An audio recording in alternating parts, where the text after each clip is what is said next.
Keep in mind that Gaddafi was not put through trial, etc., but different president, different time. And you know, I believe that George W. Bush thoroughly believed that, I mean, in fact, I have quotes, etc., about the WMDs, but, and I'm sure James has opposite quotes, but it is important that it's not, we can't just go to other countries for regime change. We need to do it if there's other threats to the national security of the United States.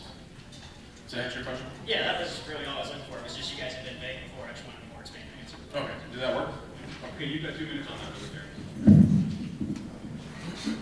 Okay, first of all, thank you all in the audience for your questions and everything. I hope you can get some more out here, bring up the courage to come up to the mic. But your question, obviously, you brought up President George W. Bush. First talking about how the job of America isn't to go out and nation build. And he was right. I mean, he had it right at the time. Now, let's not get confused in the history here. Bush had a fairly good foreign policy of non-intervention, and then 9/11 happened. Let's just not forget that 9/11 happened, okay? Action needed to be taken. Everybody knew that. We all were in support of the war in Afghanistan after those attacks. I'm sure everybody can relate to that. But what it turned into was something completely different. We turned around, turned our backs on Afghanistan. We forgot about Osama bin Laden, and we went to Iraq. And we decided we need to get rid of this dictator. We need to go and nation build after all of Iraq just blew up in our face. And well, I mean, history we can't repeat it. We can't go back and change it. But I mean, what we can do now is go back to that, lead by example. Let's go back, get a sensible foreign policy back, and that's Let's take the next audience question in from that side of the queue. Really quickly, a point of clarification that I was wondering. When the Republicans, you said that your 6 cousins in Mexico, you would disagree that weed doesn't cause violence. Are you saying that the violence in Mexico is due to everyone being high all the time, or the fact that the exchange of marijuana? I didn't understand that point you're trying to make. I was being very specific. What I was trying to say before I was interrupted. I have 6 cousins that were orphaned because of marijuana. Their father, a heavy marijuana user, took a gun and shot their mom, and then shot himself. So to say that marijuana doesn't influence the people's actions, that's honestly ignorant, to say the least. Any response to that? Well, first of all, I'm really sorry to hear that happened. It's obviously a very unfortunate event, and my sympathy to you and your family, but you know, it's important to look at the fact that you can't add causation to 2 events. You know, yeah, maybe he did smoke marijuana. There's no way to actually directly link that it was only marijuana that caused him to do that. So while I sympathize with your loss, I would just like to point that out, you know, because there's many studies that show otherwise, that marijuana has not led to violence. For a person who smokes it, it has led to violence with it being illegal, and there's a black market and people trying to become in. And I think that's what she was trying to bring up. So I guess the forensic department got it wrong, right? Okay, well, thanks for that question. We can go on here with the question over here. I'll take it. Before I start, I mean this question with all due respect, but isn't it hypocritical of the GOP to claim to be proponents of small government, yet they want to regulate morality, such as gay marriage, abortion, drug use? That's my question. Okay, 2 minutes, Republicans. Well, the party is ever changing. And most of us up here, including my YAL counterparts, you know, I'm not against gay marriage per se. I believe if a homosexual couple wants to get married and their specific church allows it,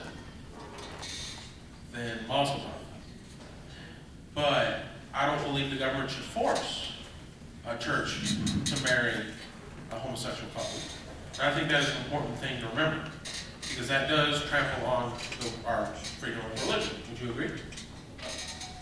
Absolutely. And then, again, the use of drugs. When someone uses a drug, keep in mind, caffeine is a drug, alcohol is a drug. There are many drugs that we already have access to. Forget what's in our prescription cabinets. And I think our main thing is not necessarily, how did you describe it? What? About morality? What was your? Like gay marriage. Oh, no, but like we were trying to define morality, or? Well, I mean, they claim to be small government, but yet they want to restrict, I think, people's Okay. personal choices. Well, what I believe the government is trying to do is not necessarily stop someone from using a drug, but stop someone who's using a drug to harm other people. I mean, I don't know if you have any studies that prove that someone who is high on weed and driving is just as coherent as me after a cup of coffee. And I think that is what our version of small government is espousing, is that the use of drugs inhibits behavior that can become harmful to innocent lives. 2 minutes, libertarians. Okay, so essentially your question was going back to government getting involved in morality. Was that the question? Yeah. Okay. Well, I mean, this just goes back to the very first question we had at the beginning. What is the role of government? Should the government be in the business of legislating morality? I would argue no. Most of us would argue here at this table would argue no. We have individual rights, and the government should protect those individual rights. You yourself have liberty. You are free to choose whatever you do. Your actions define who you are, and to lose that liberty is to essentially lose your dignity. You lose that choice. You lose that virtuous behavior that you yourself as an individual make. If the government goes off and tells you what is right and wrong, and you go off and you live your life like that, you're essentially, you go back to Obama. I mean, you didn't make that choice. It probably goes to the law.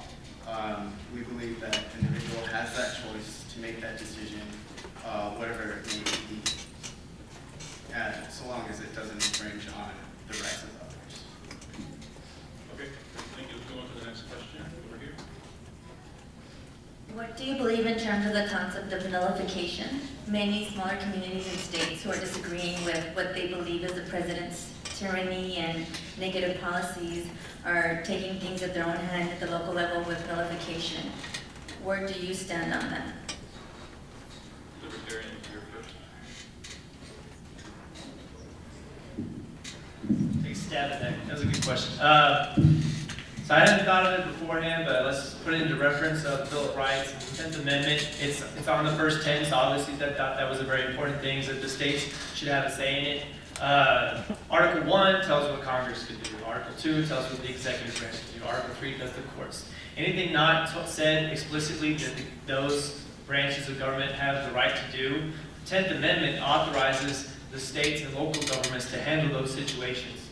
And some examples would be, and also like with healthcare, okay, I think the state of Texas and a few other states wanted to nullify the Affordable Health Care Act, and there was a belief that states can do it better. And it's actually it's in line with our capitalistic values, because we believe in competition and stuff like that. So let's have Texas try the best thing possible. Let's have Massachusetts try the social reform thing and have and they can all compete, and then they'll find out what's the best healthcare plan. And then other states will see that, wow, Texas is doing a really awesome job with its healthcare, we should emulate that. Or they'll say Texas is doing a horrible job, we should emulate that. But things are better if left to different states to try their own different thing, and they should have the right to nullify things that aren't explicitly given as powers to the federal government. Do you guys want to add anything? Okay, 2 minutes, Republicans. I'll keep this short and sweet. These are the United States of America. All right, let's remember, a state is Germany, is England, etc. And when the United States was formed, they were all separate countries. And it was under their assumption that they would still be given autonomy. Am I correct, Vic? What was the question? Never mind. But the states were under the assumption that they were to have autonomy on certain subjects. Now, it's a wonderful question, and I mean, it goes back to what can a state do and what can't it do. And it goes back to the role of government. Oh, this isn't going to be short and sweet. It goes back to the role of government. And government oversteps its bounds. Federal government oversteps its bounds into what the states can and cannot do. I mean, for instance, if a state decriminalized marijuana, that is the state's right. And I mean, I don't know necessarily that an individual community should be able to do that, but if a state represented by its democratically elected House of Representatives approves that, then they should be able to. And that's that. Okay. Audience question on this side? Hey guys. Real quick, if your party or say Dr. Paul did something that was contrary to what you believed in morally or I guess politically, would you still support that party or that person? I believe it's our turn. Okay. We are all individuals. No thing is perfect, except for even weakness. But nothing is perfect. And we have many disagreements with the party. We have, and that's why we work to help change it.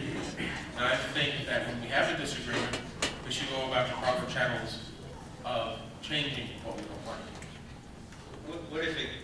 What if they just disregarded it entirely? What's that breaking point that you say, you know what? Like when the National Republican Action Committee destroyed grassroots rights. Well, you know, I stand with the, because I have a feeling where this question is coming from, and I am in agreement with it, that the grassroots, I should be more specific. It is important that when something is changed and we don't like it, we need to change it back. There's always a way. There's always a loophole. Trust me, there's always a loophole. And unless you have one of those teachers who just says no to everything. But, not funny. But it is important to figure a way to change it. And I understand what your question is coming from. And it might look like at first there's not a way, but there are smart people out there, and they will find a way to change it. So many ways to stab at this, but that's an excellent question, and that's probably why libertarians are so angry. But we live in a constitutional republic, and if you look at the scope, there's a spectrum that exists even within libertarians. We don't all agree on things. But I think what a lot of libertarians agree is, like, you know, we're kind of justifying the state. Is the state even necessary? And we're kind of, some of us are saying, no, let's get rid of the state altogether at all levels. And then there's other libertarians that, you know, recognize we live in a constitutional republic.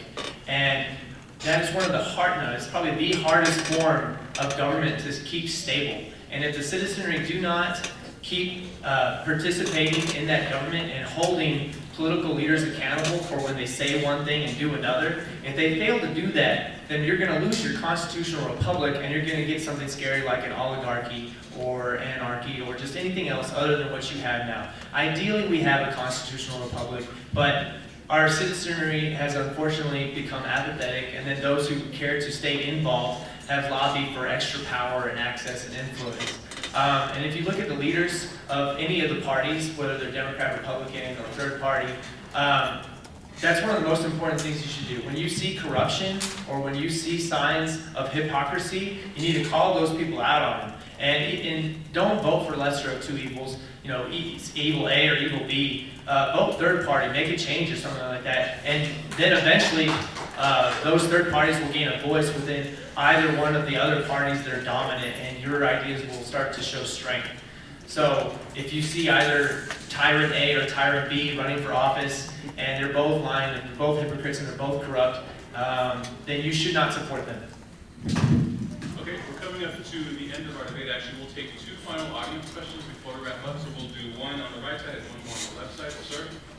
Yes, my question is for the libertarians. I understood that you guys were in favor of the legalization of marijuana, but I wasn't clear whether you were in favor of legalization on other drugs such as cocaine or heroin.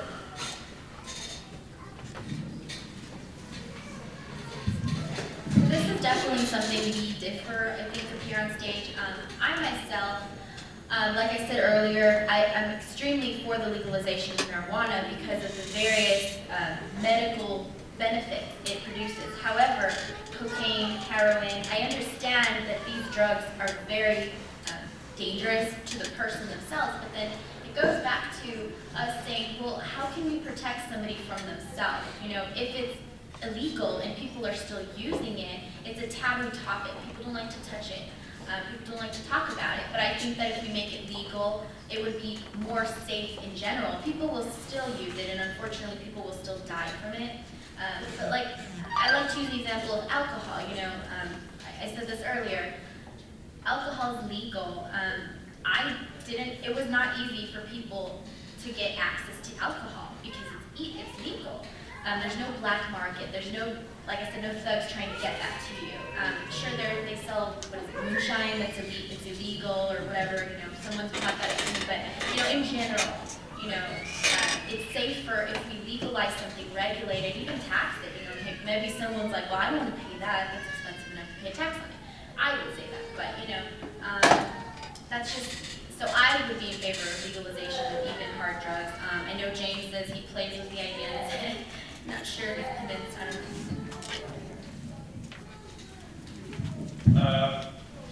Marijuana, legalize it. Harder drugs, decriminalize it. Make the penalties less harsh. Does that answer your question? Okay. Would like to take the response. Well, you guys get to hear from me again. Well, gosh, almost every question is almost about drugs. I think y'all should be studying, not worried about what's in your bowl. But anyway,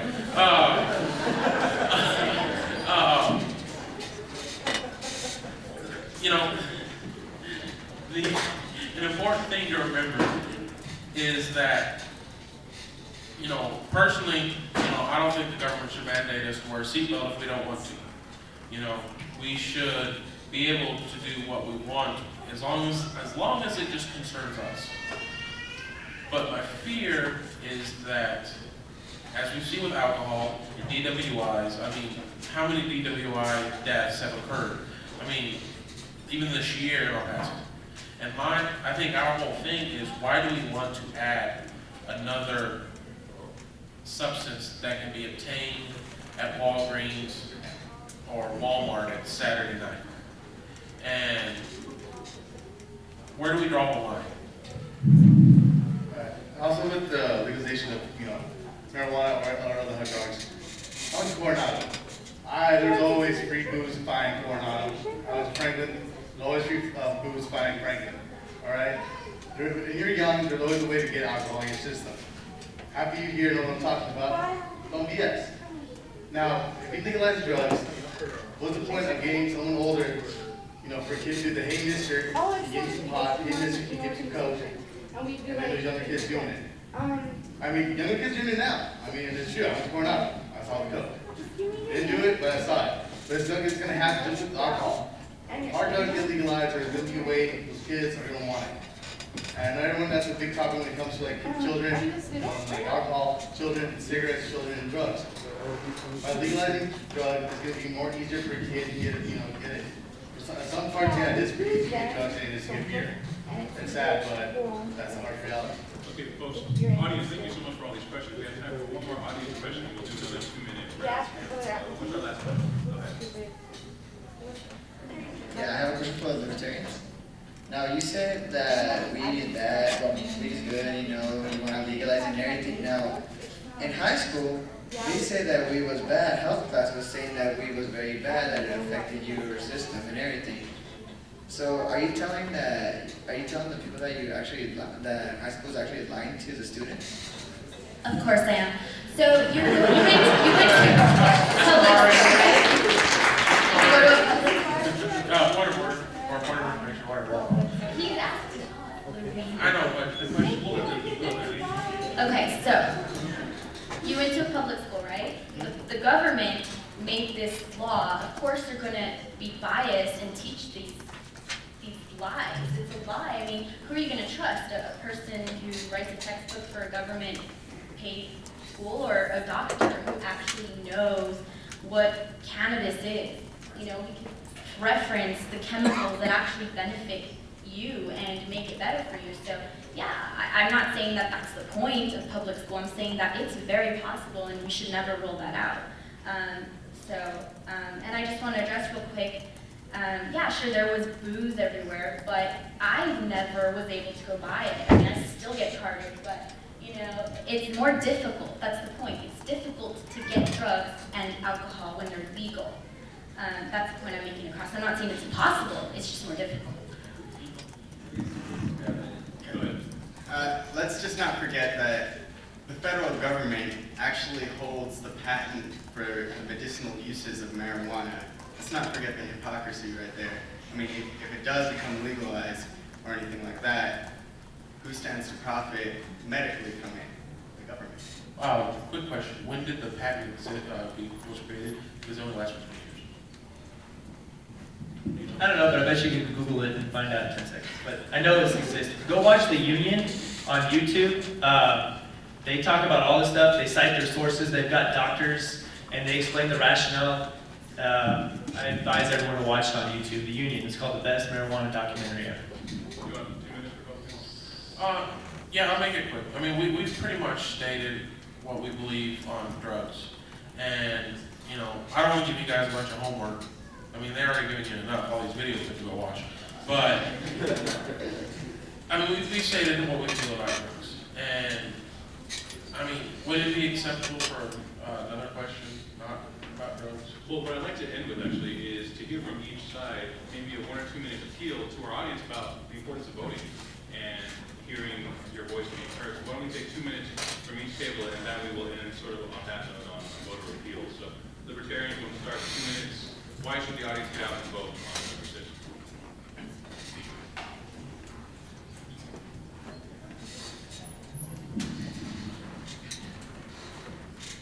If you're going to vote for left or the right because you think it's the lesser of two evils or something like that, you shouldn't vote at all. It's time to take a stand, and you might lose. Your third party might not win, but you're going to make a sign. You're going to make a dent. You might hopefully even split the vote for one of these two people that are running for president. There's actually more people running for president, but the two people, it'd be great to split the vote and cause it. That would make the next 4 years later, those parties that ignored you and cheated against you and prevented you from having your ability to run for office fairly, that would make them have to be more fair to you and, like, you know, go by the rules of the book next time.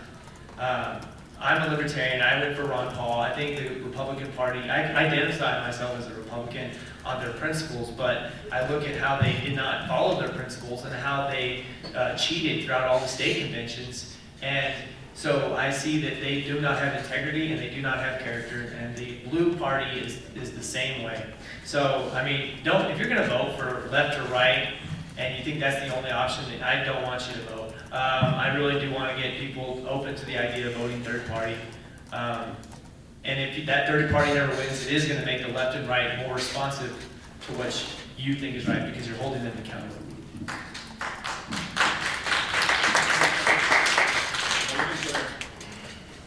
All I'm hearing is that my candidate didn't win, so I'm going to vote third party.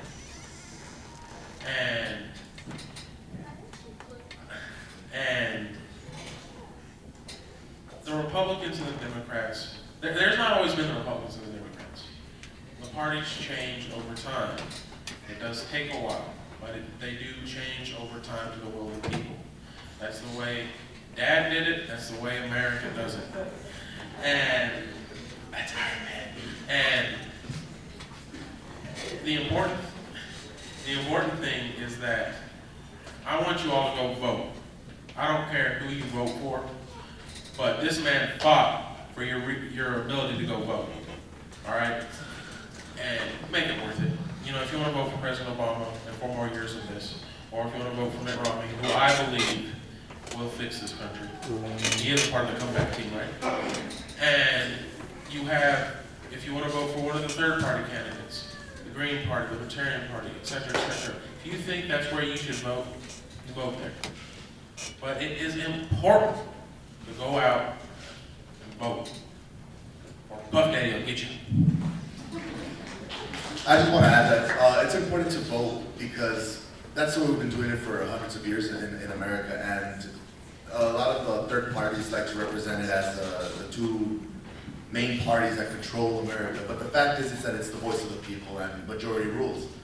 If the majority of the country votes for Obama again, then I will respect it, and I know that everybody here will as well.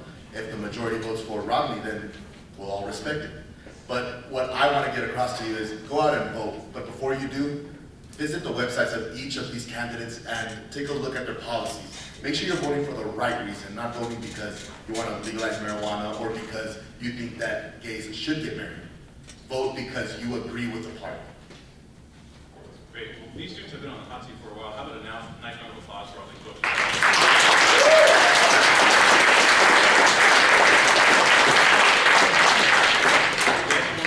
Audience members for being here tonight, for all your great questions, for bringing the whole event to life. Big congratulations to James, to Isabel, to Rudy, Freddie, Louie, and Lorenzo. Great job, you guys. You really represented UTEP well, your parties, your perspectives as well. So, if you needed to get more information about these organizations or sign up to be a member, the table is up front and ready to sign up. And I think our students will hang around a little bit if they want to ask more questions of them as well. So, any announcements? Can I add something real quick? Sure. Can we also have a round of applause for our empty chairs?